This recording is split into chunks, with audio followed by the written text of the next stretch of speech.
Hey everybody, welcome to the Dungeoncast. I'm Brian. And I'm William. This is the podcast where we talk about everything tabletop role-playing games. And today we are talking about Yan Si Bin. 1, 2, 3, 4. Shout out to Welcome, adventurers, to the Dungeoncast. You know, some names are dumb. Some names are dumb. This is one of those names. It's kind of one of those names. This is a name that has come up a lot in our It has. dungeon casting. In our year of the elemental. It Yeah. definitely has. Before this year, I don't think it got said once. And that's a lot of years. No, it had to have been. I don't think so. I really don't. casually? I know Imix and Old Hydra probably did at some point in the 7 years prior to this one. But I'm pretty sure Yan Si Bin never came out of these lips. It sounds like Nancy. It does. Has nothing to do with any Nancy's, though. You know what I like slightly less than gods and demon lords? Saying hi. Archomentals. Did I not say hi? Hi, No. Brian. Hey, Will. You're supposed to say, hey, Brian. Hey, Brian. Hey, Will. Sorry. You I'm skipped it. pumped on our up today. Yeah. It's when I get pumped up, I skip the highs. Let's get into No it. hellos, only Yancy Bin. The thing I like slightly less than gods and demon lords is archomentals. Okay. You know what we're talking about today? Yancy Bin. An archomental. Archomental Yancy Bin. His name is dumb, but his lore/personality is actually pretty cool. Okay. Today we're talking about Yan Si Bin, the Prince of Evil Air. This will actually be the 5th evil archomental that we've talked about on the show. Only the 3rd to get his own episode, though. Imix and Old Hydra being the other 2 with bespoke episodes. For Cryonax, Archomental of Evil Ice, and Bwim, the 2nd Archomental of Evil Ooze, see the Frostfell and Plane of Ooze episodes, respectively. But before we get into it, are there any questions? I'm hesitant to ask questions this early in the lore dump. And I think that's fair. I think that's fair. I still feel it's proper to ask. Oh yeah. Just in case. I mean, nah. Okay. We'll get there. So Yan Si Bin. By the way, for spelling for people who I mean check the title, but it's YAN hyphen capital C hyphen BIN. Capital B. Yeah. B-I-N. Capital B, yeah. Well, yeah. I wonder if we said it wrong somehow. I checked all the pronunciation guides that I could find, and also just looking at it, I don't know how else you could pronounce it. Yan Si Bin. Okay, Yan- that's fair. Yan Kabine. I just try to say them all so people don't get so mad. So Yan Si Bin, or Yan Si Bin, also known as the Prince of Evil Air, Prince of Evil Aerial Creatures, the Shadow of the Four Winds, the Great Cloud, and the Howling Hatred, is a powerful archomental of the elemental plane of air. Yeah, tornadoes love him. Tornadoes love this guy. Tornadoes love this dude. The evil archomental can and does take many forms, but there are a few he favors most. Most commonly to his followers, Yan Si Bin appears as a tall, thin, elderly humanoid with long hair flowing in the wind. It is said that his natural form is an invisible vortex of howling, swirling air 30 feet That's 9 meters high and 15 feet of 4.5 meters wide. Another form reported is of a tempest cloud. The wind whips about in a fierce frenzy as a form begins to coalesce. Like an angry cloud with the force of a tornado, 2 glowing eyes form above a gaping maw of jagged wind. That's a lot like Old Hydra, or it's just Yeah. like some filthy looking eyes and a wave of water, basically. I think that also is similar to Imix. It's like when you draw the sun in the top left corner or right corner of your thing and you put like sunglasses on it. Yep, that's exactly. So this one's evil. That's the good archomental of fire. Yeah, the good Is archomental the sunglasses sun. the sunlight god. Sun, Helio. Some call him Soul. Yeah, some do. Or Saul. It just depends. Where was I? Yan Si Bin has an amorphous form normally invisible to the naked eye, appearing as only the faint outline of a cloud at times, and also a shifting cloud ringed by powerful currents of air with darker patches of vapor forming eyes and a mouth. When he wishes to remain unseen, Yan Si Bin manifests in this form, only detectable as a gust of cold wind flowing silently past. So he can be truly undetectable, unlike the other archomentals. Yeah, very spooky. Yes. I'm just in your lungs right now. Also, I want to highlight that he really most often is depicted in that humanoid form, which is very unlike the other archomentals. Okay. Who are basically pillars of an element with a face. Yeah, they like their more natural embodiments, I guess, as relating to their element. You're going to find that Yancey Bin separates himself from the other archomentals in his behavior. A being of great wisdom and malice, Yancey Bin plots began at the forging of the worlds. Subtler than the other elemental princes, Yancey Bin operates unseen, studying his enemies from afar, ambushing them swiftly, and vanishing before his foes can retaliate. Yancey Bin is flighty and quick to react to things, but he is also a rational thinker with a desire for intellectual stimulation and a love of scholarly pursuits. Okay, so when Air likes to read. Air likes to read. Okay. Yes. It is said that all creatures in the sky of any plane know of and fear Yancey Bin. But it is also known that the Lord of Four Winds has a strong sense of honor and generously rewards those who have helped him or provided him with knowledge. Thus, it is said that even though they fear him, many aerial creatures seek out Yancey Bin or choose to worship him. I get it. You have to read to Yancey Bin because Air can't pick up book. Page go everywhere. How can you read? Well, no, they can turn the page if the book is laying flat. You got to open the book, though. Yeah. See, you got to open the book. Yancey Bin give you good breath if you help him read. Absolutely. Does Bahamut and him fuck each other up on the reg? You know, that's a great question. Yancey Bin seems to come into conflict with a lot of entities. Bahamut was not on the list, but I feel like he should be. Yeah, elemental plane of air, right? That should be kind of turf. Well, I think as the editions have gone on, Bahamut's palace has slowly shifted more towards Celestia. Okay, it does move in the lore. Yeah, and only summer vacations in the plane of air these days. Yeah, Yancey Bin is too busy reading to notice Bahamut's even there in the summertime. Yeah, absolutely. There's more light to read by in the evening times in summer. Yeah, you're absolutely right. I like this lore we're building. Where was I? Primordials and other archomentals, though, they feel very differently about Yancey Bin and consider him to be untrustworthy and avoid him whenever possible. Okay. My interpretation of this is that, as we've discussed a lot in this year of the elemental, primordials and elementals as a whole tend to lean instinctual over intellectual. They act rather than consider their actions, and lower level elementals seem to have rather weak wills, giving into those with stronger wills more often. Yancey Bin, though, having some of these traits in his personality with his flightiness and quick reactivity, really is an exception to this role. He plots and schemes. He gathers knowledge and pulls strings. He's defined by his intellectualism and wisdom. And I think the other primordials and archomentals are intimidated by that. He acts and thinks counter to how they do, and thus they don't understand and distrust him more so than each other. I also think it's not a coincidence that Yancey Bin is the only archomental to willingly take on a mortal humanoid form. But this is just my reading of the lore. That's how I kind of am seeing it. Interesting. He's also the only archomental that we've talked about thus far smart enough not to waste time beefing with their opposite elemental archomental. In this case, Ogremok, and instead focuses on the actual immediate counter to his complete control over the plane of air, the good princess of air, Chan. So he is the only elemental or archomental thus far that we've talked about that actually fights their counterpart, the good archomental of their same element. Minding their business the correct way. Right. Just like, okay, well, I'll give Imix a pass. Because to be fair, Imix got attacked by, oh God, what was his name? Bandar Kai? Can't remember his name. We talked about it in the Imix episode. Yeah, that guy was real passive, He kind of whipped his butt. And now that dude's just kind of licking his wounds, and that's that. Old Hydra and her dude just completely ignore each other.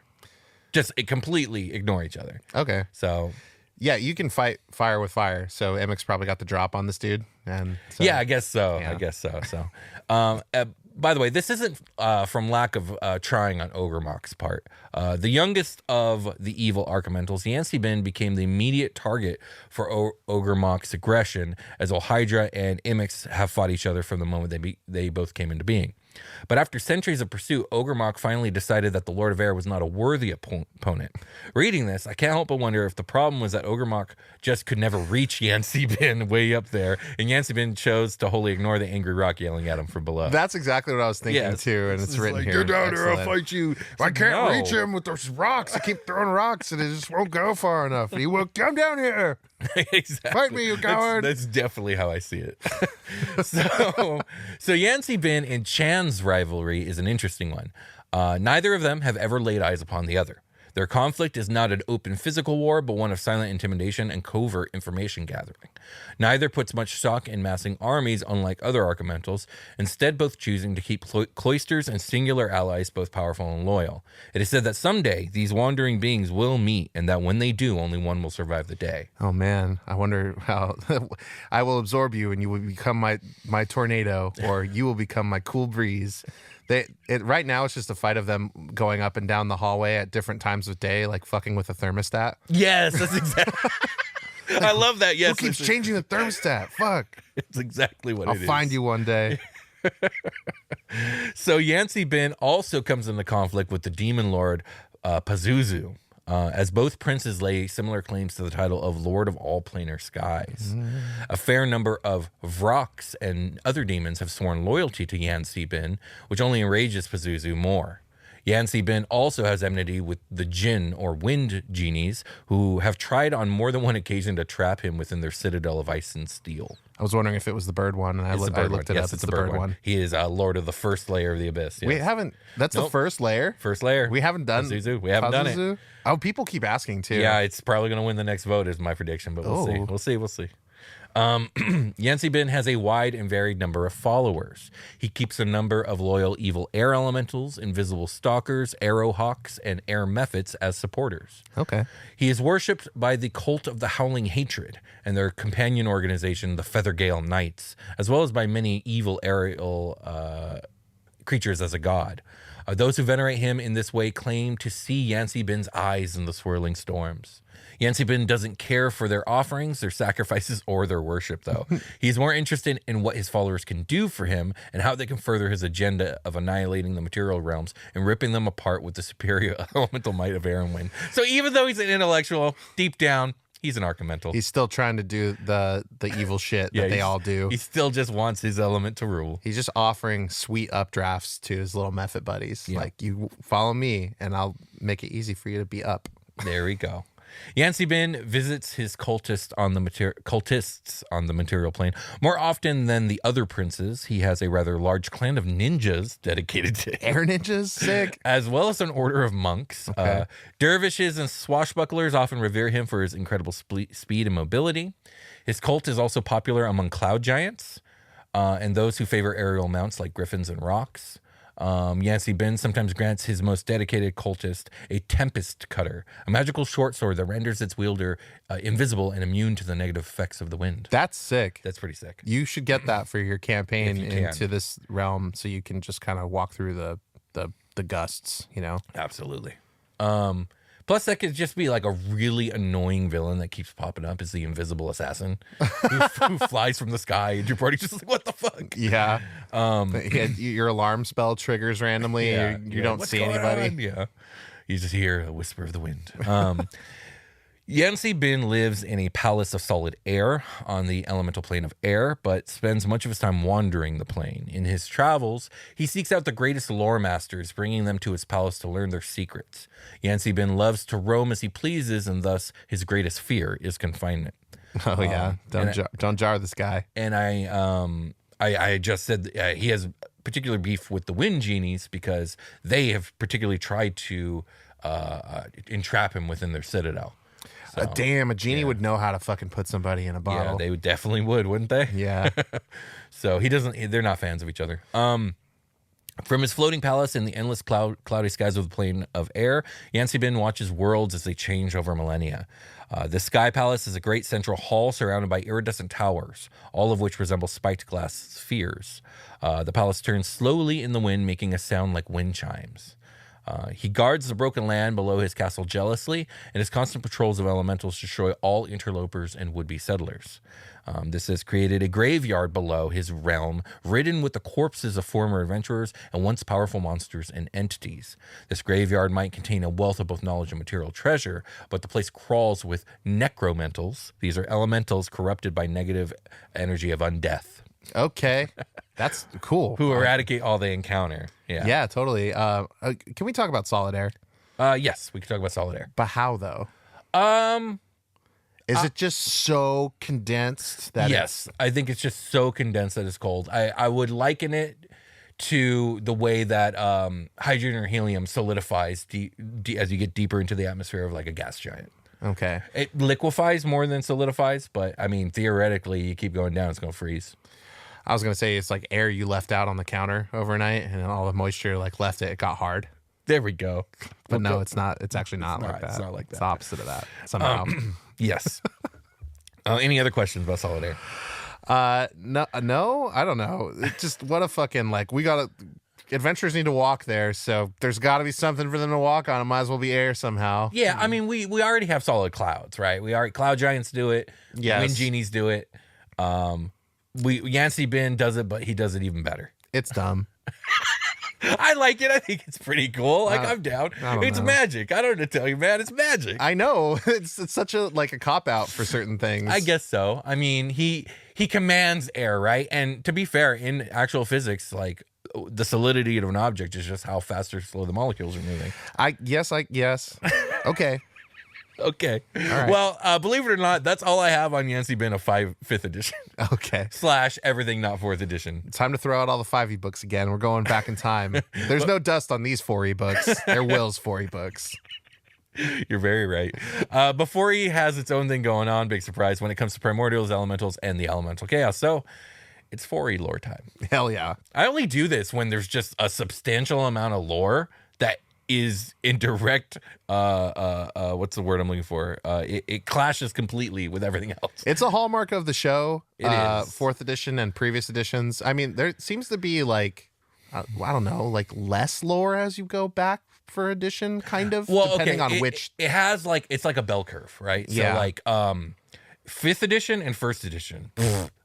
4th edition and 2nd edition, holy fuck. Yeah, that's and common. 3rd edition's a little bit in the middle because 3rd edition really leans way further into mechanics than any other edition. Yeah, so then it's calling on the 2nd edition lore. Exactly. That's Right. exactly right. Yeah. Yes. Which, those were back to back. So it was like people who moved on to 3.5 already kind of were familiar with the 2nd edition lore. Yeah, I love the black and white little sketches from 1st edition. Yeah, The and little 2nd edition. thumbnails. They're pretty cool. They didn't really get too far away from that in 2nd edition, did they? No, they didn't. As a matter of fact, my opinion is that when it comes to the art of the editions, first is great because it's so archaic, and I think 2nd is just a direct improvement. And I actually think it swerves down with 3rd edition. I don't like the art direction of 3rd edition, and then 4th and 5th, I think it just curves way up.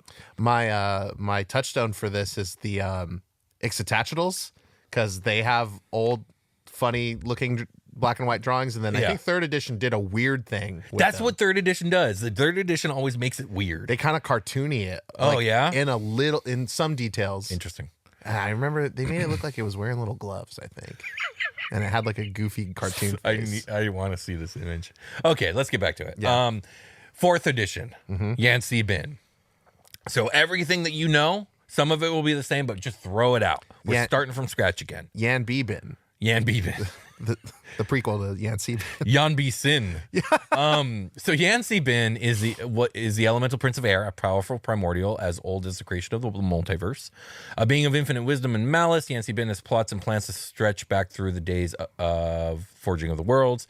In the Dawn War, an alliance of gods crushed the primordials, killing some of them and imprisoning the others. Like his fellow princes of elemental evil, Yancey Bin was exiled. Okay, hang on. Can you remind me what the Dawn War is, real quick? Okay, so it's basic. Okay, there are 2 Dawn Wars in a way. Yeah. Because there's the Dawn War that's kind of the Forgotten Realms Dawn War. And then there's the 4th edition Dawn War, which very obviously took most of those points, but then made it 4th edition-y with the 4th edition official setting. But essentially, to break it down, it's the war at the beginning of time where the gods and the primordials fought over who controls creation, right? Okay. Yeah. So that's basically That's it. the the Spark Notes version of it. Yeah. I was on a long 3-hour drive, and I was like, "What the fuck was the Dawn War?"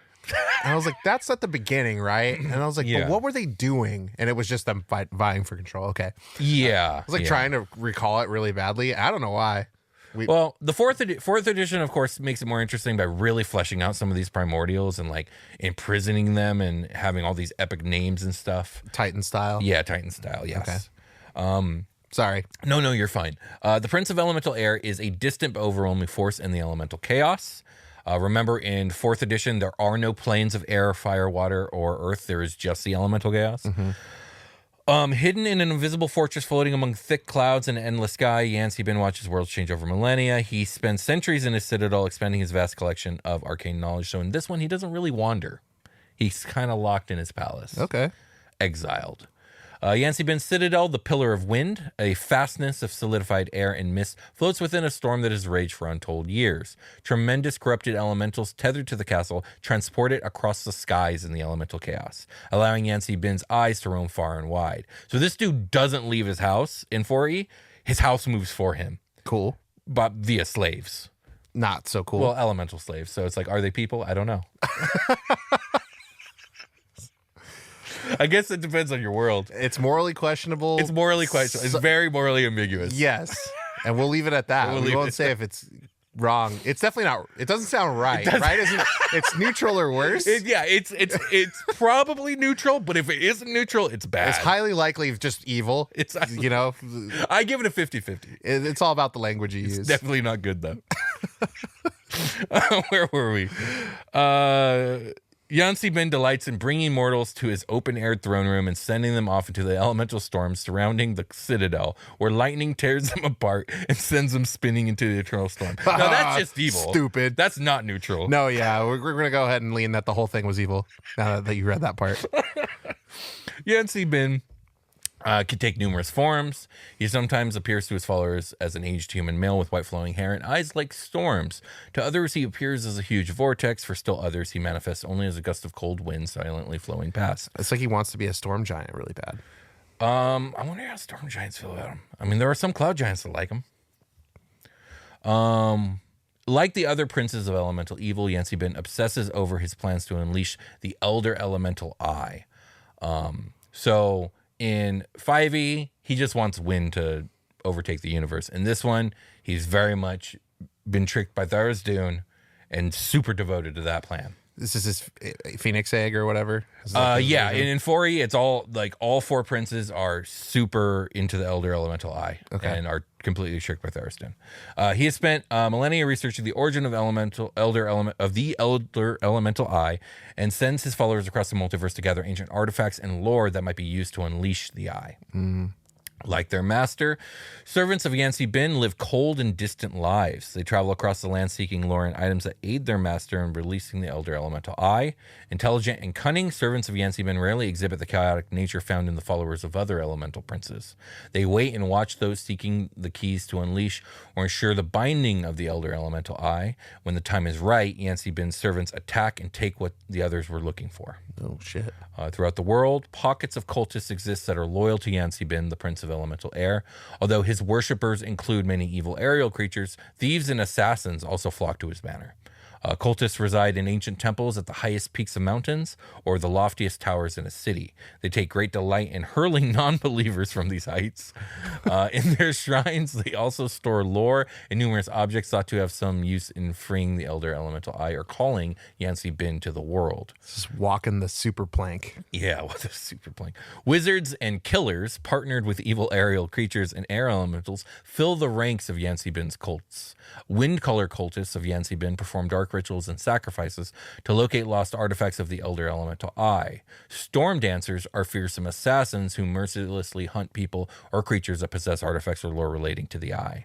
A typical artifact hunting party of Yancey Bin followers contains 1 storm dancer, 1 wind caller, and an air elemental, as well as additional cultists. Well, that sounds like fucking party science right there. I like the opening of that paragraph, wizards and killers. And then under killers, you have assassins, cultists, like this little web of stuff. Yeah, absolutely. Okay. The people that don't do magic that are also, because the wizards are also killing people. It sounds They are. like, The yeah. wizards aren't not killers, but they're more wizards than they are killers. They're different. They're reading. They're the ones getting the books. Exactly. Among Yancey Bin's followers, few are as feared as the storm dancers. These killers take personal responsibility for moving the prince's plans forward. They are brutally relentless at this task and are known to close distance to their target quickly and without notice before dealing a vicious attack. Storm dancers are athletically built humans wearing loose clothing and carrying a pair of short blades. Their eyes swim with clouds and a continual breeze surrounds them. They're a literal dance team. They show up. We're the killers. Not those ones. Those ones. Not the Mr. Brightside guys. and then they murder you. Cruel mages who worship Yancey Bin specialize in the arcane manipulation of air. Wind callers travel across the world, meeting with the heads of Yancey Bin's cults, studying any artifacts they might have recovered. They see with Yancey Bin's eyes and are able to confirm or discount such findings, so he can see through them. Wow. Yeah. And that's all I got on Yancey Bin. We're going to look at the stat block after the short rest. Yancey Bin's strong. It's even as strong. If I was a god that had imprisoned Yancey Bin in his house, I'd go by and be like, "Oh, a pillar of air. I'll show you a pillar of air," and I'd let out a huge fart, and then I'd like fly away or whatever. He'd be so mad. He's like, "You poisoned my air." I mean, he's the archomental of air. He could literally control where it goes and what it does. Maybe that would suck if I was like trying to go do a prank on Yancey Bin and I fart in front of him, and then he just like surrounds my head in my own fart. Yeah. That's what he would do. That's what he would do. He's so evil. Of course, that's what he would do. Let's take a short rest. Okay. It's the grand adventures of Alen and Beorn. That was actually pretty easy to build this airship. You had the blueprint and all the parts were just in your tower. Oh, you know, I'm something of a hobbyist, and building an airship's been a long time bucket list for me. Is this like a wizard thing? Yeah, it kind of is a wizard thing. Wizards and airships, they go together. It's like a buildy thing. Yeah. Yes. What's up with wizards and Well, they can fly with magic, and then they build stuff that flies, and then they flip over mountains and kill goats so they can so their house can fly, I guess. you know how some rich folks collect like really fast thoroughbred horses? No. What? Wizards like to collect really fast, impressive vehicles and apparatuses. Okay. It's just a thing. Oh, Don't worry about it. I mean, like, here we are, right? So I appreciate you've done 90% of the work here. I mean, I'm strong. Indeed you are. I'm so strong. Indeed you are. And you just kind of told me these pieces fit together like almost perfectly. It's great. Yes. Anyway, are we gonna do the thing? Yes, it is time. How does it turn on? That's a great question. You should know. It's yours, right? I've never actually had an airship before. This is new to me too. Okay, well, where's the blueprint? Here. Oh, okay. Hold on. 1 hour later. I've read the entire blueprint. Oh, And now fantastic. I understand how to fly the ship. But we need to follow this beam coming from our shards, right? It's going Indeed, straight and it's up. pointed directly up. Let's so just go so the straight- shard must be high in the atmosphere. So this lever is for forward, and this lever is for uppies. Awesome. Fantastic. So I'm just gonna hit uppies. Go do it. Whoa! Oh my god, it's so fast. Okay. Slow Hang it on. down. I'm pulling off of the uppies a little bit, and now we're going at a nice pace. Oh. Wow, we went up really high, really fast. Indeed. My god, the G-forces were almost untenable. I think my lungs are in my sweet butt cheeks. Well, the beam is just still pointing up. Just keep going up. Just keep going up. All right. And what's that over there? Looks like a dude. Nonsense, Ben. There cannot just be a dude up here in the sky. He's got eyes that look crazy. Is it a dude? I can't tell. It's like an invisible dude, but with Just crazy eyes. keep climbing, Ben. We're So getting far close to away. the shard. Okay, does the wind feel kind of turbulent to you up here? Well, we are in the upper atmosphere. At this point, the wind should be climbing in speed, and it does track. We are close to space, and as I look up, I kind of notice that looks a lot different than our Terran space. Terran space. Indeed. It's like regular space. It is getting a little difficult to breathe. Oh, Ben! I see it. A shining, glistening shard. There it is. Shard of substantial force. It was directly above the tower this whole time. Can you do a spell to like snatch it out of the air? No, just keep climbing. It's right there. Oh, okay, Why should I I mean- waste a slot when we have a literal machine that glides through the air? I'm gonna try to get the ship right underneath the thing. the side-to-side lever, and also pull the uppies lever. Okay, I got it. I'm pulling them both. Yes. I got it! Oh, nice Yes. grab, nice catch. Okay, now for real. Collected 4 of the shards of suspension supporters. But there is a dude over there. I see him, and What are you he looks talking- oh. really fucking pissed. He looks really fucking pissed. And I was Yeah. going, oh no, he's shooting a tornado at us. No! My airship!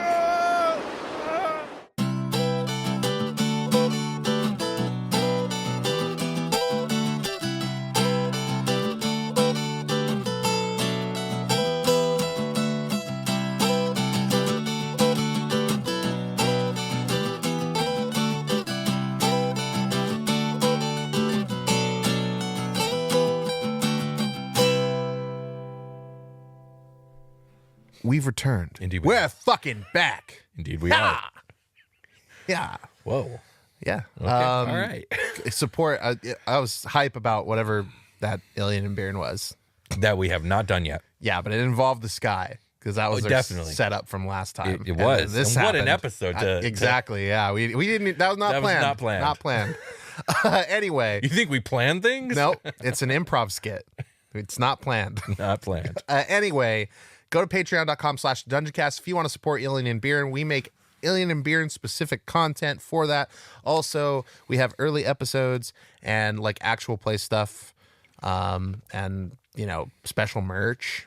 Well, there's just a bunch of shit in Patreon. Polls decide what episodes we're gonna do once a month. Well, fight amongst yourselves. We throw a virtual sword down in in a Patreon thread, and we And make the last one standing wins. yeah, pretty much. But no, that's okay. I got a stat block to read, you guys. You do. Should I jump into it? I think you should. Okay. Yancey Bin is a huge elemental of Nooch Evil. That's short for neutral. Nooch Evil. His armor class is 22. Natty. He's just so fast. That's what it is. How do you hit wind? I'm not even there yet. Hang on, you're jumping the gun. sorry. Hit points are 283 or 21d12 plus 147. His speed, that's all that solid air. Speed is 50 feet, so he can run. But he can fly at 150 feet movement per 6. That's so you're fast. right. That's so That is fucking so fast. That is fast enough to be a serious problem to any melee combatant. Like, what the fuck are they going to do? Yeah. I'm doing, sorry, as an aside, I'm doing a lot of Starship stat block testing for yeah, the book. And yeah, one of the major issues that I ran into is balancing starships against like the rest of all creatures because they can fly thousands of feet per round. Oh yeah. So yeah, that's what I'm doing. Anyways, go ahead. Sorry. I mean, it makes sense that something that fast should fuck up somebody yeah, that's like, on basically their they feet. break the CR system, and I've had to develop a different system that I call the SCR system. Catch more of that in the long rest. Yeah. We got a +4 to strength, a +7 to dex, a +7 to con, +3 to intelligence, +5 to wisdom, and +6 to charisma. This dude's so good at everything he does. Incredibly buff. Well, these are like god level creatures, right? Or like demon lord level creatures. Exactly. Saving throws, dex +13, wisdom +11, and charisma +12. Damage resistances, cold, fire, bludgeoning, piercing, and slashing from non-magical attacks. Damage immunities from lightning, thunder, and... A poison. yeah, there we go. Condition immunities, charm. I was lost in thought again about my conflicted feelings of bludgeoning, piercing, and slashing from magical versus non-magical. Oh. Like, he's made of wind. I feel like he should just resist it whether it's magical or not. But anyways, go ahead. Yeah, I guess not all the wind he has is solid. Condition immunities, charmed, frightened, paralyzed, petrified, prone, restrained, and poison. That's right. Senses, blind sight 120 feet. Damn. Passive perception is 15. Why does he get blind sight? He just feels the disturbances in the air around him. Maybe. It's got to be it. That makes sense. Like airbending. We haven't Avatar: The done Last Ogre Airbender. Mock yet, but I Brainwashed. guarantee you he has tremor sense. I'm gonna hold you to that. He Yeah. guaranteed it. I He guarantee speaks it. Orin, which is the air language. It is. It is. Challenge rating is 18. That yields a 20,000 experience points with a proficiency bonus of +6. Features are air form. Yancey Bin can enter a hostile creature's space and stop there. He can move through a space as narrow as 1 inch wide without squeezing if air could pass through that space. He can't be contained No. Well, he can, I guess, but in 4E. in 4E. Empowered attacks. Yancey Bin slam attacks are treated as magical for the purpose of bypassing resistance and immunity to non-magical weapons. Everything about Yancey Bin is pretty magical, if you ask me. Yeah. Innate spellcast and the stat block too. Innate spellcasting. Yancey Bin's innate spellcasting ability is charisma. Spell save DC 20 +12 to hit with spell attacks. He can innately cast the following spells requiring no material components at will: gust of wind, invisibility, lightning bolt. Can you imagine if they left off gust of wind? That would have been shitty. That would have been shitty. 2 days. Why did they write 2/day each? So 2 times a day. Chain lightning, cloud kill, and haste. Those are pretty cool. Those are very good. Legendary resistance 3 times a day. If Yancey Bin fails a saving throw, he can choose to succeed instead. Magic resistance. Yancey Bin has advantage on saving throws against spells and other magical effects. Pretty chill. Actions. Multi-attack. Yancey Bin makes 2 slam attacks. The slam attack is a melee weapon attack with +14 to hit. Reach of 10 feet.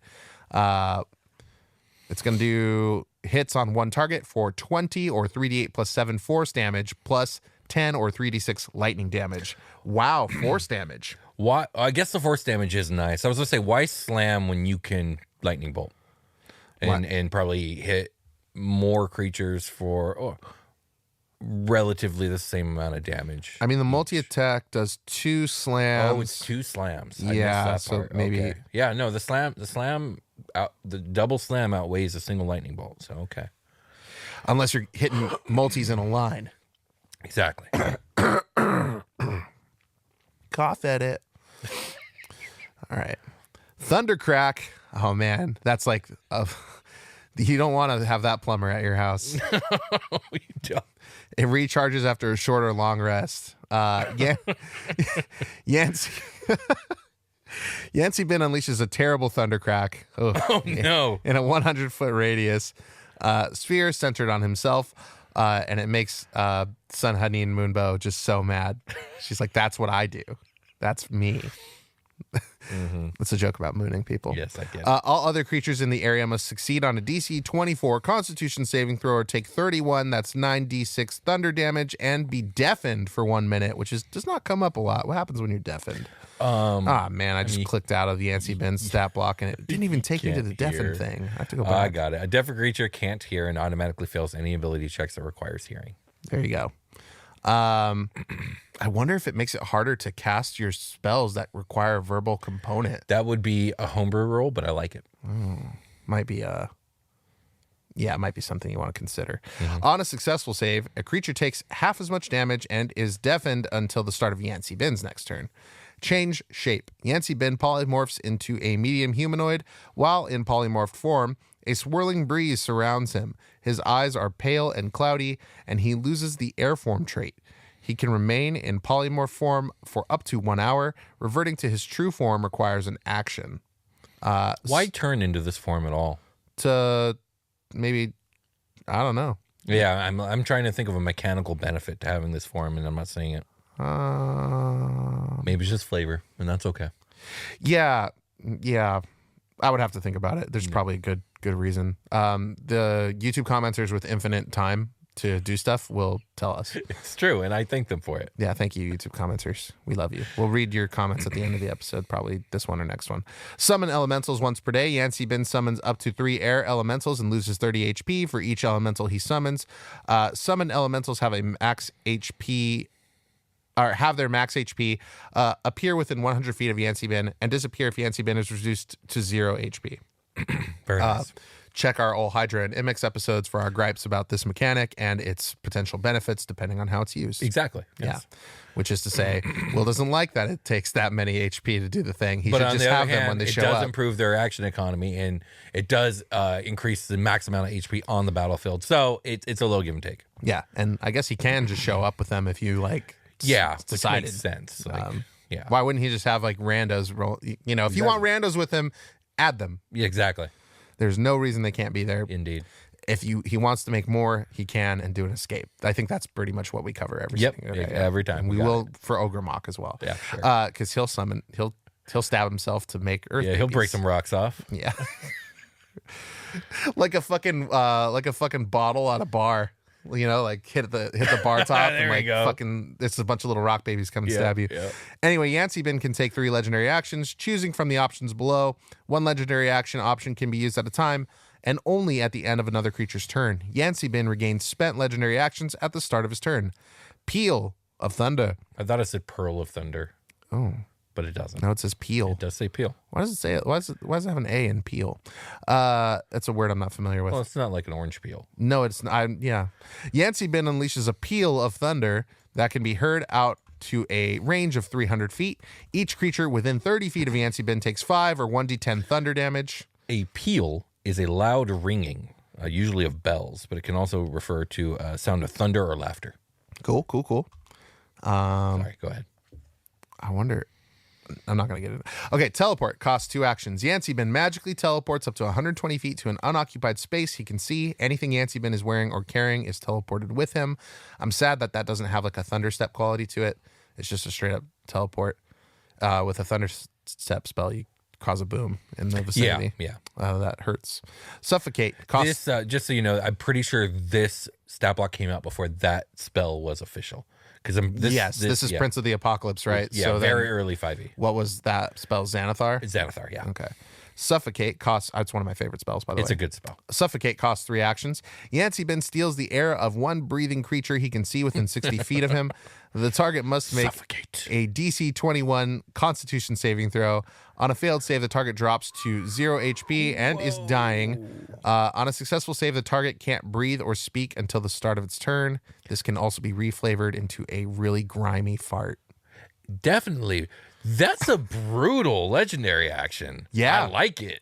That's straight. Season 2. I have Season 3, Legend of Korra. This happens. I never saw season 3, just 1 and 2. There's a bad airbender, and he's making Yeah. people choke like this. Oh wow. Yeah.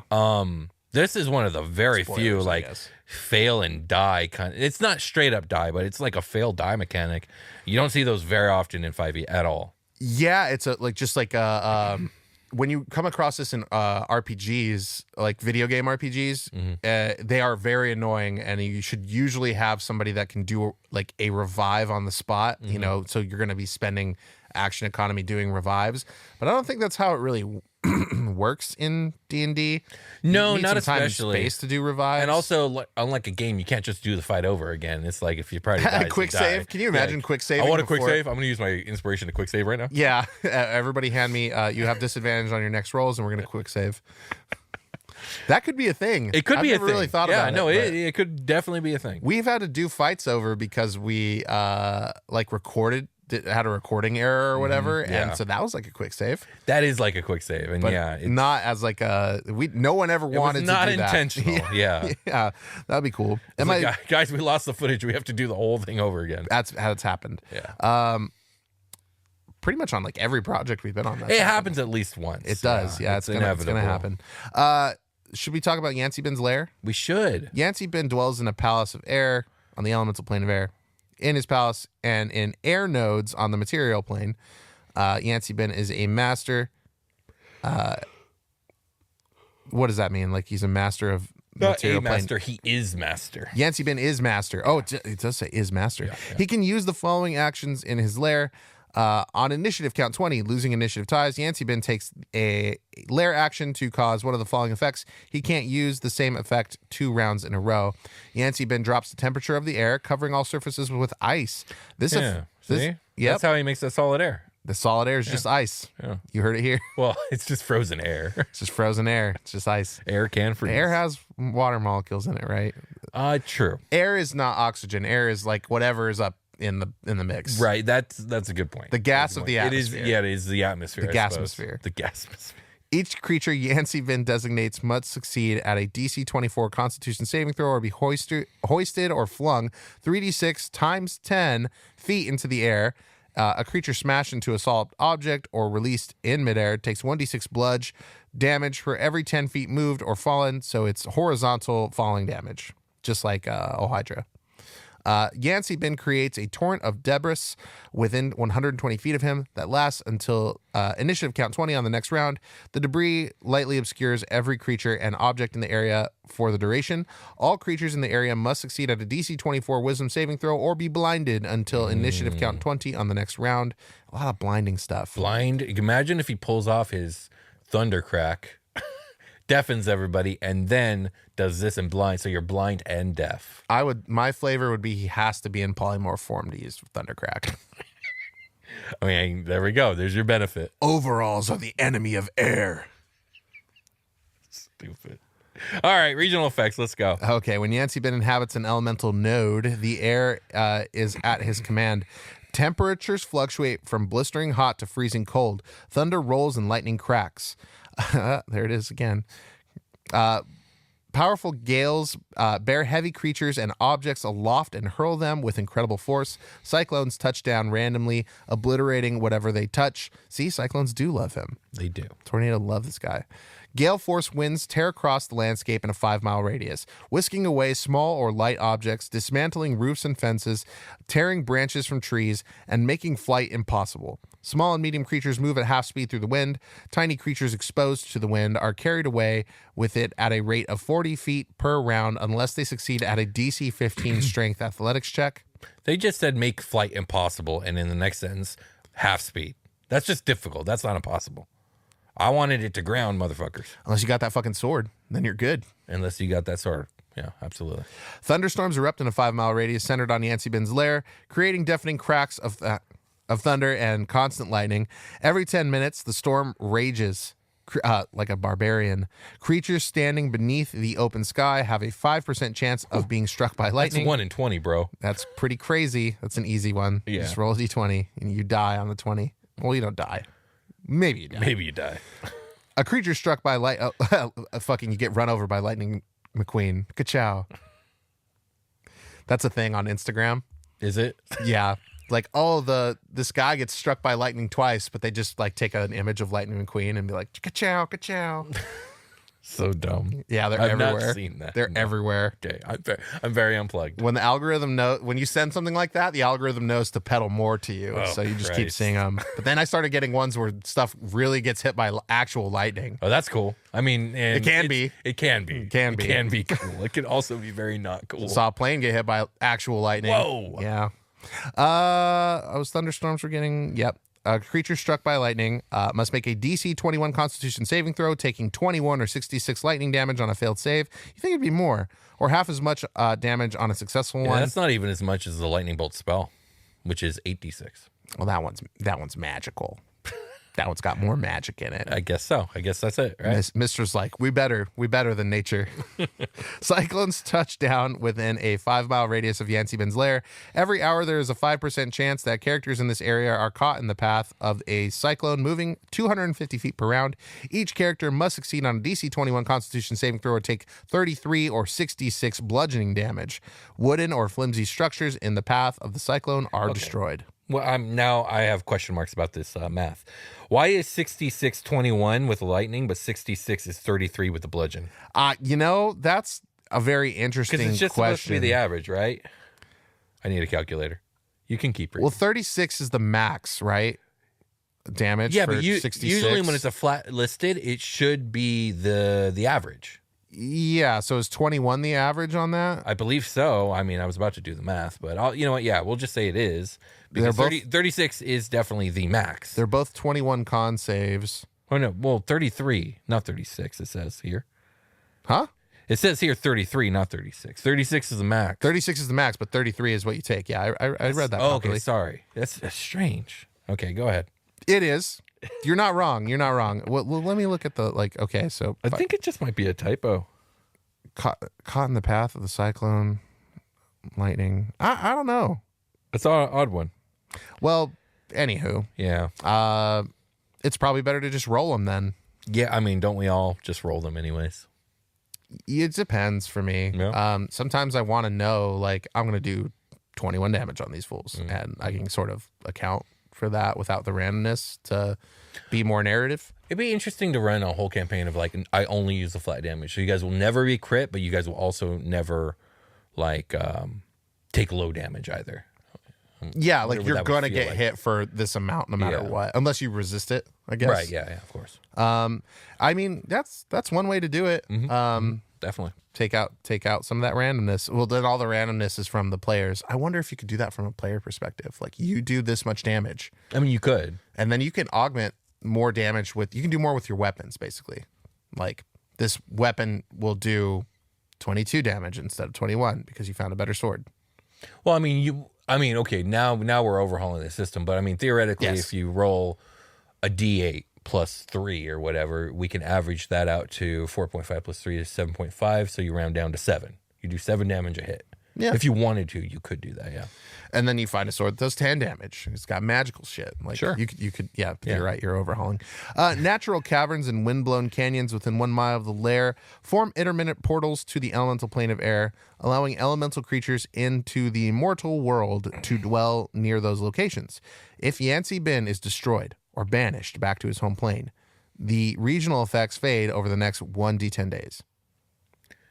Well, he's gone, but the shit, it's been a week. It's still not gone. Fuck, man.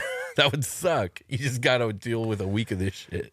Can you? I want to pitch. Yancey Bin goes to the the ooze plane. Okay. Oh. And he hangs out there and just sort of sucks up all that air into his stuff and then shows up to fight you. I mean, he could.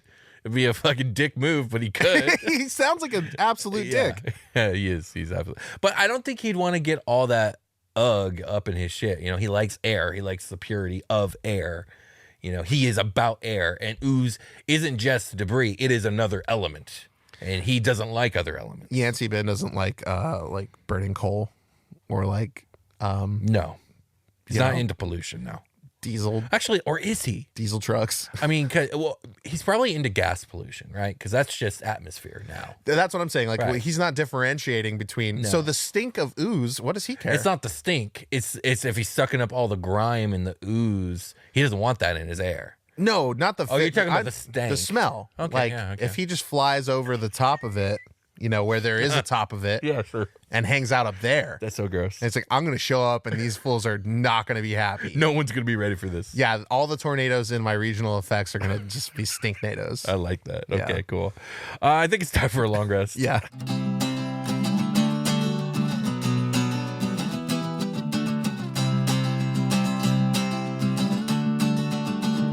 Hey everybody, welcome to the long rest. This is the part of the show where we interact with y'all now. And but before I do that, I have invisible slippers on that are really wicking away the moisture off of my feet.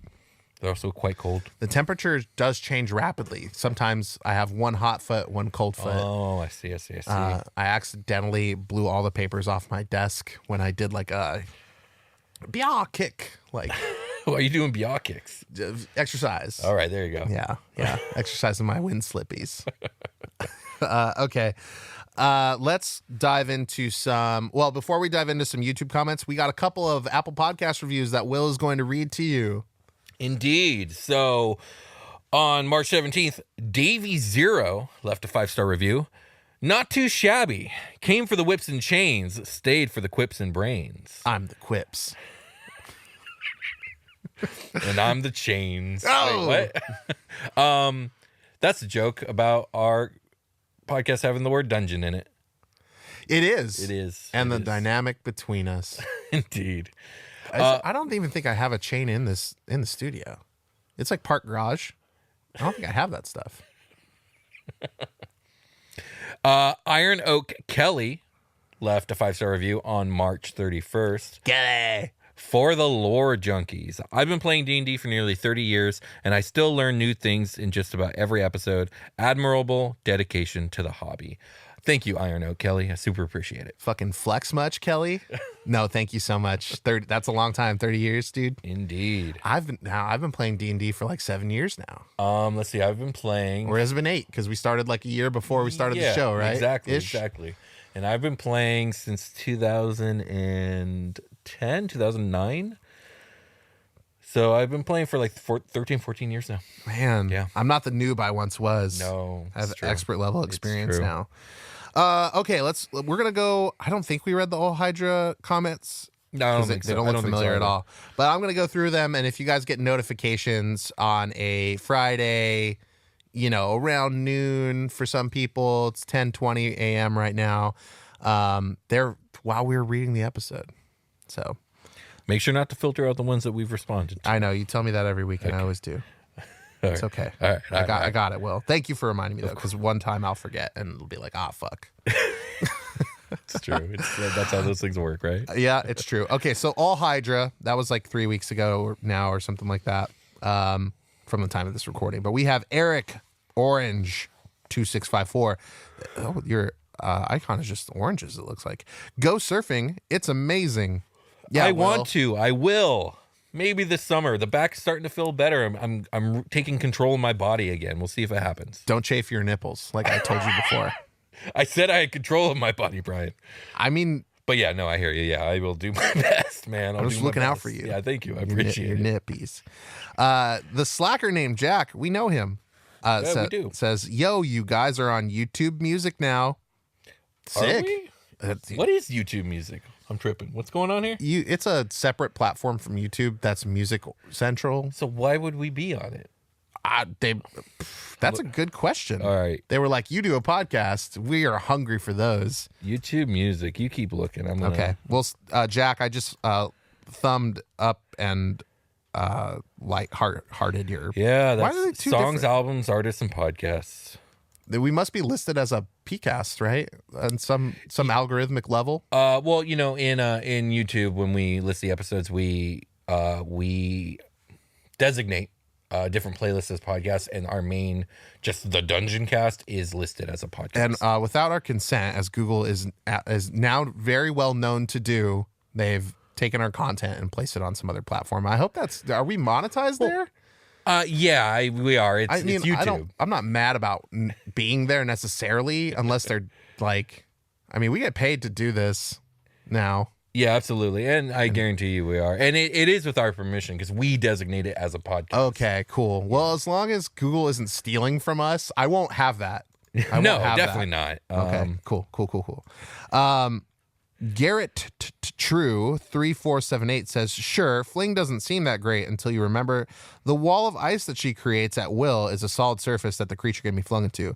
That's very cool. I don't think I thought of that when we were reading the stat block, but yeah, it looks like a lot of these fools are flinging people. But that's pretty cool. Wally Poff, what up, dude? Says Gary Gygax, semicolon.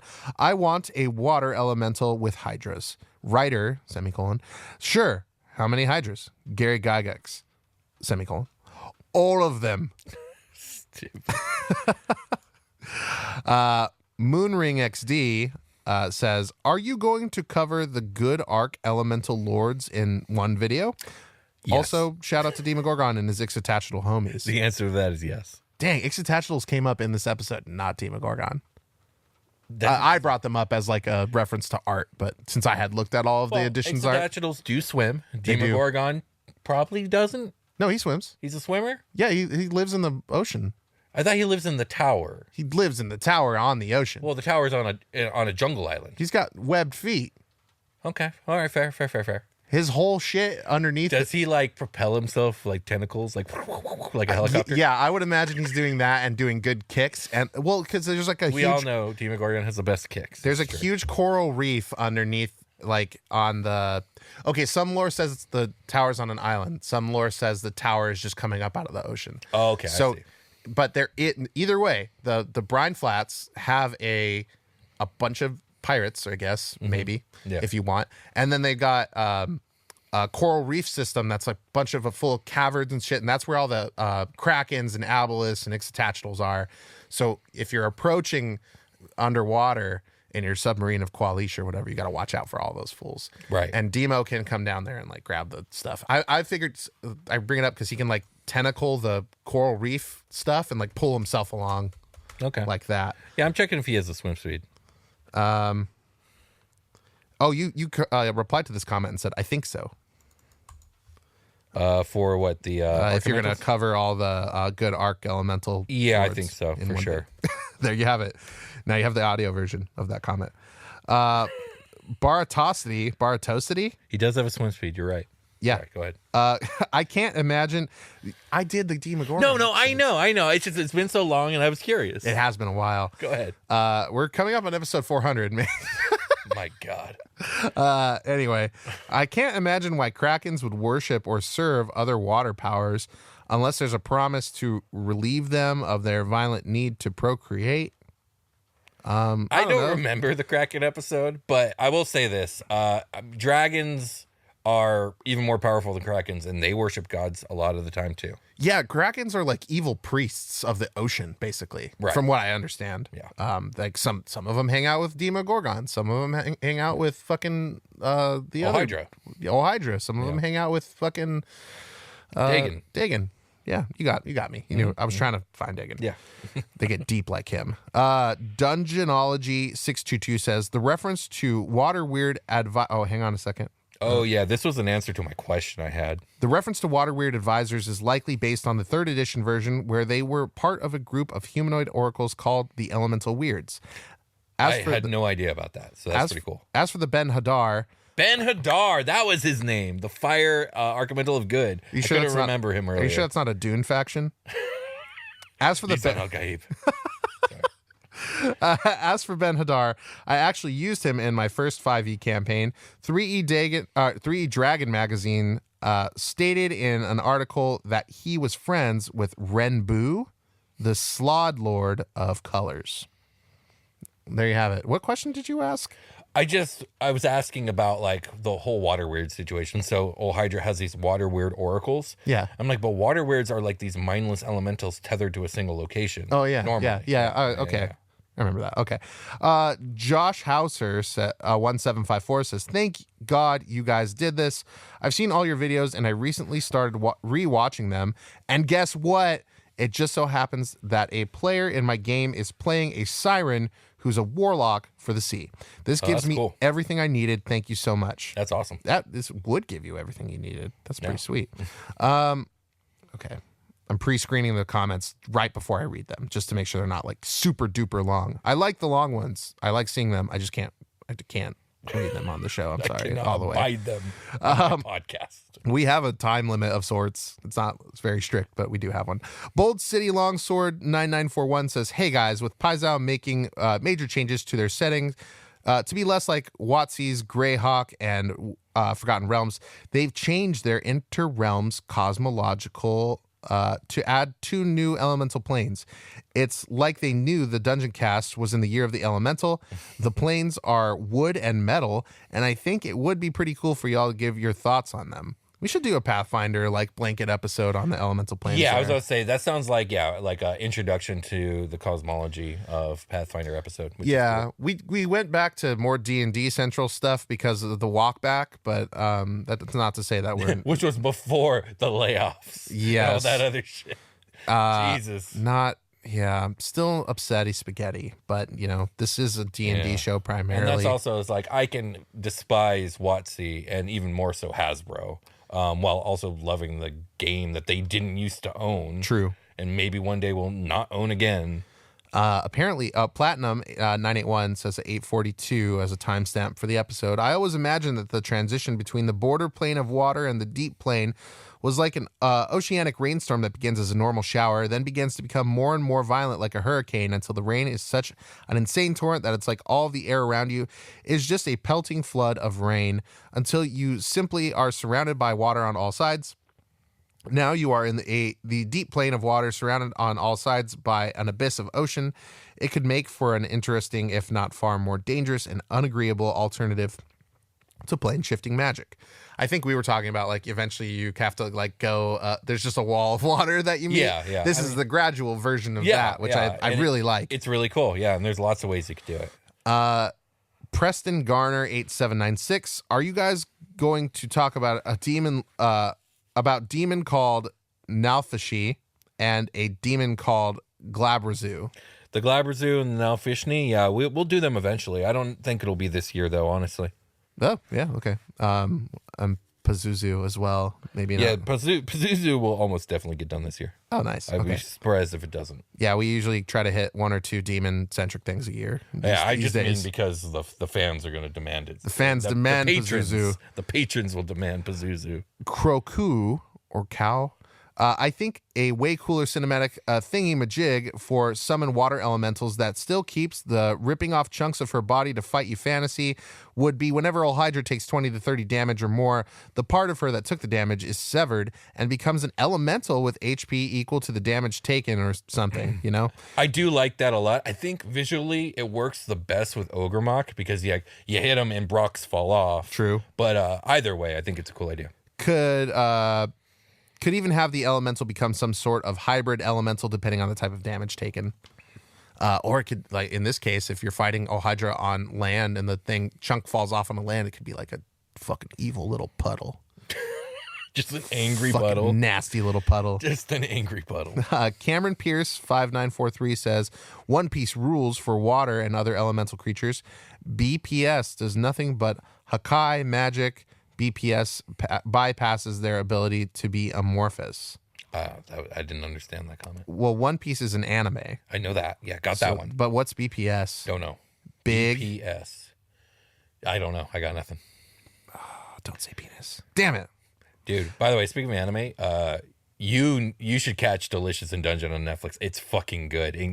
It's getting better and better. Hockey season's almost over, and I'll probably watch a lot of anime Baseball season once is it's here. over. Baseball season is here. Shohei Ohtani. Oh man, that was very scary. It was a little bit, but honestly, the more that came out, I was like, oh, okay, that'll make Oh, that dude is a fucking scam Yeah, I artist. know, seriously. I think he knew. I think Ohtani had some, not the whole No, picture. I don't actually. I think he didn't know jack shit. I don't really believe him. Yeah, if you know a lot about Ohtani, you realize that the dude like literally lives at the baseball field and sleeps 14 hours a day. Oh, cool. So it's easy for him to not know jack shit about anything but baseball. Well, that kind of Yeah. you would know better than I would. Also, like his mom handled all his finances for most of his career until he came over here. Makes sense. He only had an allowance of $2,000 a month, and most of the time didn't spend it. Hey, what a guy. Lived in the rookie dorms the entire time, even though he was making millions in Japan. So He only loved baseball. he only loved baseball. Money, cool. Money, need money. He Eat deferred. food. He deferred $680 million of his $700 million for his entire career. He's not getting paid most of that until he's done. Yeah, honestly, he's not gonna really want or need it until Yeah, then. And then, like, exactly. okay, well, either okay. We gotta Let's- cut this part. We're off the rails. Okay, Gothmock. This basically what we just did was Patreon content that we put out sometimes. So if you want to hear, Well, if I'm to understand it, Ben, this man only loves the basey ball. now it's that. Before it was the other thing. Now it's that. Honestly, we should probably when we pile up too much data about stuff we love, we should Yeah, go do a absolutely. regular one. Yes, it's true. Anyway, they're in different tiers. One of them is in a tier in space. Gothmock says, Father Dagon, Mother Hydra. I like the Lovecraft connection right there. Yeah, that is cool. I didn't really draw that connection, but yeah.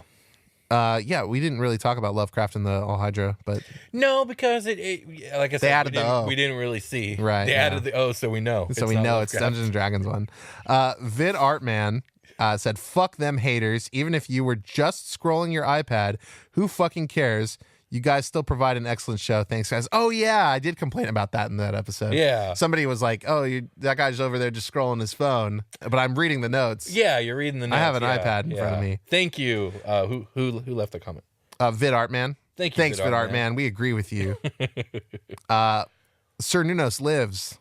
They're back. Abyssal OGs sounds like a special edition box set I needed. All Hydra and Deep Daddy Dagon can't contain Demogorgon's high fives.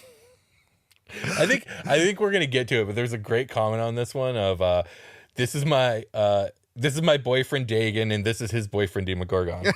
It's so funny. Jeffrey Williams, I'm going to speed read now so I can get to that. Jeffrey Williams, QV5KP says, if All Hydra approves of something, does it make her wet? Whoa! I should have read that. Bro. Just kidding. That was funny. She's already wet. She's wet. She's already wet. Bro. Dude. It's her state of being. I don't like that comment. Damn. Take that W, Jeffrey Williams, because I've been on this show saying nasty shit to Will for years and you fucking got him. Yeah, that one I'm not a fan. Razira says, Hail Hydra. What's that? Ol' Hydra. Oops, my bad. That's a good one. Yeah. Mr. GOR says, welcome back. Thanks. Thanks. I wasn't aware we left, but all right. I mean, maybe because you were sickies. That's true. Thank you. No, I appreciate any it. episode, I don't think. No, this was fresh after the you one. did the buffer episode. for Yeah. sure. Thank Okay. you. Yeah, I guess that is that was for you then. Yeah, thank you. I was gone. Although You're you right. were on the buffer episode That's true. because we recorded that thing before. Yeah. the plague struck. Yeah. Oh, Jesus. Nameless King 1597 at 24:57 timestamp on that episode says, yo ho, all hands. I'm gonna I can't remember that exact moment off the top of my head, but I'm gonna believe you that was super relevant for that moment. Ecto Wolf 203 says that's anime is so good. I think that's a typo. That anime is so good. Everything Thursday, new episode. Oh yeah, Delicious Dungeon. Yeah, that's. Oh, okay, it's come up before. I think the Japanese name is Dungeon Mushi. It's very good. It's honestly though, it's deceptive. It starts off a little slow and like just okay enough to keep watching, and then slowly ramps up in its quality as it keeps going. Okay. Wesley Butcher 3389 says, just working Old Hydra and Frost Giants into my campaign. You guys are the best. You're the best, Wesley. Thank you, Wesley. You're the best. Ripper Train says, what a great heartwarming letter. That was absolutely awesome to hear you guys read it. Shout out to Demogorgon. Or read Indeed, it was heartwarming, and shout out to Demogorgon. Yeah, our little guy. A shout out to Demogorgon. Biostasis 5x7 or 5x7 says, "Wow, I'm literally running Hydra tonight as a boss. As a boss fight, we've been playing this campaign for almost 2 years. The players are at level 12. Oh, geez, I accidentally clicked something trying to hit the read more. Players are at level 12 with OP gear, and they are pushing their way into the crushing depths to eliminate the cult of the crushing waves once and for all. Their current plan is to have the Blood Knight ride into battle on the back of their polymorphed and hasted Trex rogue with a holy weapon juiced up greatsword." That's sick. That sounds pretty intense. That Epic. That I would comment even got say. some responses. That's cool. Mortalon. Nice to hear delicious in dungeon / dungeon meshy mentioned. It got mentioned again a whole bunch. It's very good. Wes, what the fuck? All right, sorry. Wes WTF 2562 says, "Do Hydra and Umberly get along or hate each other?" That's a good question. I didn't see anything on that. I think there could be like a begrudging admiration for each other, or maybe they just outright fucking hate each other. It could go either way. What was Umberly again? Umberly is evil goddess of storms in the sea in Forgotten Realms specifically. Oh, She's kind of terrible, but yeah, okay. She probably got Krakens too. definitely. Dwayne Bradway 1627 says, "An unknowing pirate that was gifted powers by Hydra sounds like an awesome swashbuckler / fathomless multiclass that could be played off as a pirate that believes he has just spent enough time to see to be attuned to it, granting him power." Neat. Yeah, I think that's really cool. Humanoid Cable Dread says, "I like the elemental evils because I loved the Titans from Disney's Hercules as a kid, and I they're very agree. similar." I agree. I did make Absolutely. that comparison here. Maybe I read that comment as it came in and logged it away to regurgitate. I was singing Go to the Distance. Yeah, This is one of the best fucking songs Disney's ever made. I was singing Yes. it last night during a Kings game, and my wife was like, "Which player are you singing that about?" I was like, I was just singing Hercules. Yeah, Go the I fucking Distance love Hercules. It's a great song. I love that song. Speaking of the Kings, sorry that we're going on a tangent again. Uh-huh. I didn't realize that your Dodgers and Kings share the same organist. Do they? Dieter Rule, yeah. That's same fucking dude. great. I And love he that guy. rocks. Dieter Rule he's the best. Did Dieter they do a Rule. weird year where they had a guitarist play next to him at the Dodger Stadium? No, they didn't have that. no. Yeah, like what was it like? Was it only last season or 2 seasons ago? I It was didn't. like- To be fair, I didn't catch any of last season. I abstained from baseball in 2022, or Yeah. 2023. I mean, so I don't know, but yeah, Yeah, I love organ players in sports. I And think Dieter, it's really Dieter's classy. great. Yeah, absolutely. Yeah, that's one of the cool. best. Agent Chouse or Chaos 9. I didn't do any Chouse jokes this episode. Sorry, man. Agent Chouse 933. I'm going to do one now. 9332 says the Ifriti have a sultan. The ruler of the Marids is Padisha. Padisha. Patache. Patache. I don't know. However, she only has symbolic rulership over the race as a whole. Of the 4 genie races, the Merid are the most disorganized and independent, with the smallest percentage of their population actually living within the capital city. Unlike the Dao, Khan, and Afridi Sultan, who have populations in the 6 or 7 figures in their capitals, with large organized militaries of comparable size, the Merid Padisha only has a few hundred Merid within Padishah. Yeah, Padishah within her city to command, and no real organized army, though her personal strength is still comparable to the other genie rulers, and older editions put them on par with deities. This is interesting. Duly noted. Thank you. Kyle Overkill 3423 says, "Hail Hydra?" ? It's not a question. Hail Hydra. Maybe. No, it is a question mark. Hunter Hooligan says, "It's insane. You guys just posted this. I watch you guys a lot in prepping for games. Wednesday, I'm running a one-shot with exactly Hydra and Crushing Wave as their villains." Nice. Arkea Lunas 4043 says, "It's the daggone year of the elemental." There's a lot of L's. Absolutely, it is. And Heath Stevens 4068 says, "Y'all were the saving grace on my 50-hour drive. Thank you." Oh, Thank you. You're welcome. Heath Stevens. and also thank you. And sorry for all the curse words. Just kidding. We're not sorry. And that's it for the Hydra comments. All right. There were some more replies I didn't really read, but because that can get messy. Yes, indeed. But you guys can go see them. Anyway, thanks everybody. We're gonna do a long rest now of a more traditional variety that you're used to. We got Drakenstar news. What is it, Will? Starseeker's Guide to Drakenstar, the backer kit is finally closed. No longer taking pre-orders. Thank you everyone for supporting it. We raised just enough money to get all this done, and I'm very proud of it. Can't wait to get it into your guys' hands. This last week and a half, I have been battle testing for hours and hours on end between all the starships and making tweaks and adjustments. We should have this thing finished when it comes to the writing and editing by the end of June. Hopefully, we'll be looking at the formatting and design done by the end of July and production beginning in August.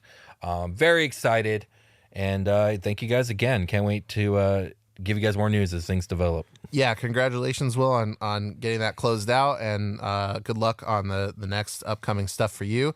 We've got a new merch shop that is running in tandem with our old merch shop. So the old merch shop is still around, but you can find the new merch shop at babayagasyardsale.com.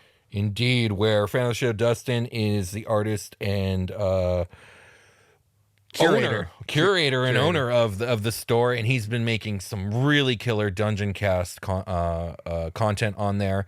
The Bahamut's Gym and a couple of the Demogorgon ones being my favorite. We have more coming in the works, but if you have not checked out these designs, I highly recommend you go check them out because they look super cool. Link is in the description. I've never been so excited about Dungeoncast merch before. We need an ooze Roomba. Absolutely. Anything ooze related, I'm super down. I need to make some orders. I need to order some of these shirts and sport them on the show. We need we need an ooze Roomba with a claymore like poking out of it. So one that can also is home defense. Absolutely. It cleans your house and stabs your cat. Well, talk to Dustin, man. Yeah. Maybe he'll hear this and it'll happen. Anyway, thank you to everybody who has been sending letters, emails. We are going to be reading those at the end of the show. So if you want to reach out, I believe it's 1784 Upland, California, 91786 for our PO box, but that is down in the description below. Do not go off of what I just said. And then you can go off of what I'm going to say for this. You can email us at thedungeoncast@gmail.com with some fan mail. We will read it on the show if it's appropriate. If it's inappropriate, I'll just look at it and giggle. And if you guys want to do that, we're also, as you know, reading YouTube comments, Apple Podcast reviews. All this stuff is really great. We like interacting with you guys, but the Apple Podcast reviews in particular help boost the show. The algorithm notices your love and will peddle it to others that may want to love the Dungeoncast as well, even though they don't know it yet. Yeah. Also, feel free to send questions if you have questions for us, and if they are on topic, like I don't see any reason why we can't read and talk about, answer those really quickly. Yeah. You guys don't know the future of what we're going to record, but if you had a question about something we said or blah, blah, blah, YouTube comment is good, but email or, snail mail is fine too. Yeah. We'll read it. Anyway, we got social media plugs. What do we got going on in social media, Will? We got Instagram, we got X, formerly known as Twitter, we got Threads, we got Mastodon. Links are all in the description. I have been a little bit more active on there lately, but whenever there's something pertinent, you guys will be seeing stuff on there. Yep. And we've got Discord. So if you guys would like to join our Discord, that's you can the big one. Ask us in real time, more or less. Yes. We do get around. That's where the community for the show in a big way lives, is on Discord. It's constantly awesome to see all the chatter and all the sharing and it's just the bonding, and us getting in there too in the mix is nice. And I would say that's the number one social media platform for the Dungeoncast. Is check out the Discord. Yeah, it's more like a greater tabletop RPG sort of community. It kind of extends beyond the Dungeoncast. But, it does. We are on there and available, including Jake, your special guest Jake, and Josh Freeland, who will answer questions. A lot of people will tag them for Super Quest Saga stuff sometimes, or FBAT stuff. So go check that stuff out. Are we missing anything? Is that the end of it? No, I think that covers it. That really man does. All right, we're gonna call it a game. All right, we'll call it a game. We'll talk to you guys later. Bye.